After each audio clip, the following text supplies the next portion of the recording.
അഭിമാനമൂല്യം അവഹേളനമാതിൽ കഠിനം അറിവാണമൃതം അകമിന്നാനന്ദമില്ല ഭയം ഉള്ളുമിനുക്കേണം ഹൃദയത്തിൻ കണ്ണ് തുറക്കേണം നെഞ്ചിലിമാൻ വേണം മരിക്കുമ്പോൾ കൂടെ കരുതേണം മുത്തുമൊഴിയാണ് അറഫയിൽ കേട്ട ധ്വനിയാണ് ഹക്ക് റസൂലാണ് അഹദവൻ ചൊന്ന മൊഴിയാണ് ബല്ലായ ഹബീബി ബല്ലഗ്ത റിസാല ലബ്ബൈക റസൂലി അദ്ദൈത അമാന ബല്ലായ ഹബീബി ബല്ലഗ്ത റിസാല ലബ്ബൈക റസൂലി അദ്ദൈത അമാന തീക്കനൽ കണക്കെ പൊള്ളും ചുടുമണൽ തരി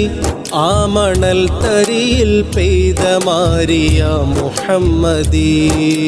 നീറിവെന്ത മാനവന്റെ ഹൃദയമാം ഖനി